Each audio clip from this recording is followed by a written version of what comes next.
I'm the Deputy Executive Director for Regional Transportation Agency, and we're a little bit unusual in that we also manage the toll tags for automatic and electronic toll for vehicles, as well as the Clipper card, which is the transit card that's associated with, the smart card associated with transit throughout all the 9 Bay Area counties.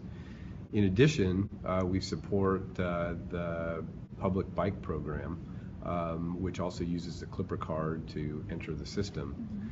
So our thinking really is that we might have a better chance at offering transportation solutions to the general public by combining the programs into a single platform, basically having one account for all of your different transportation modes.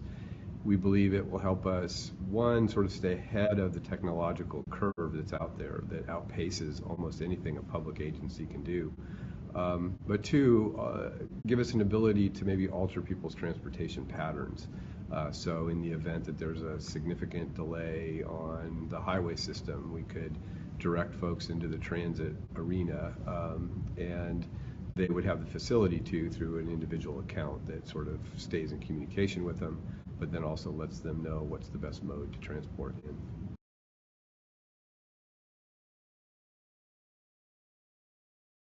I think the passion really starts with how do you provide a service to customers that's efficient, and how do you make government work like private business all at the same time.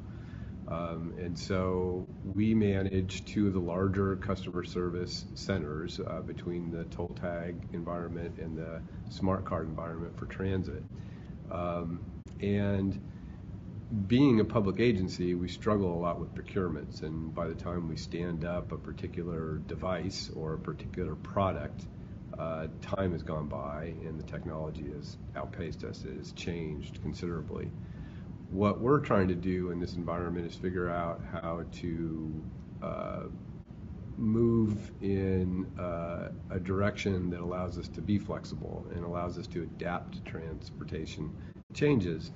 In addition to that, we do think that there's quite a bit of advantage into communicating with the rest of the infrastructure in the system. So the idea of paying attention to what's happening in connected vehicles and automated vehicles and how they can communicate with the roadway system and improve the way people get through an already congested facility.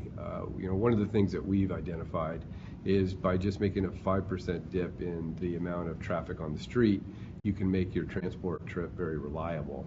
And so what we're hoping to do in the sort of connected environment of smart cities is figure out how to use the tools that we have for managing your account as well as communicating with the infrastructure, and have it communicate with you through smart signals and other things like that. A way to really facilitate getting you through the system without building a whole lot more pavement.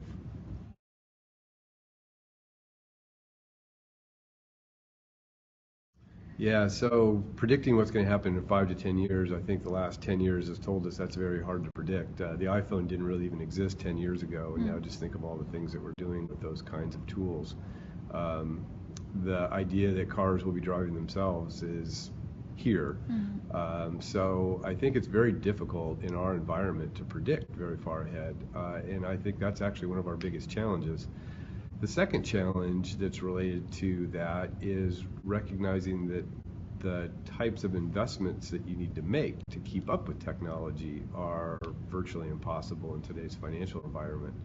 So we see so many challenges with trying to predict the future and prepare for it, and not invest in the wrong thing, that we are really finding ourselves sort of in a new era of development of the transportation system,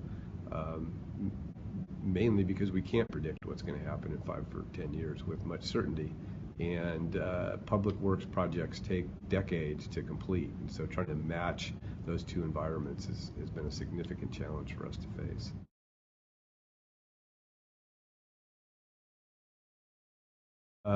I think you have to have an open mind.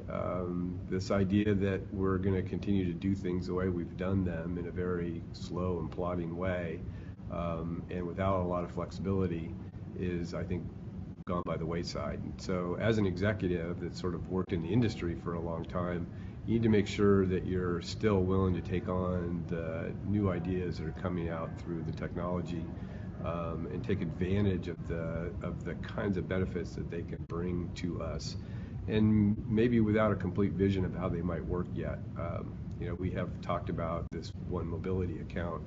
One possible idea, rather than sort of hiring your normal vendors, is to try to figure out a way to use some of the off-the-shelf programs that are available to sort of stay out of the procurement cycle and maybe offer you a better chance of keeping up with the technological changes. So I think the idea is you really need to pay attention to what is cutting edge, so that you can keep up with it without being on the bleeding edge of technology.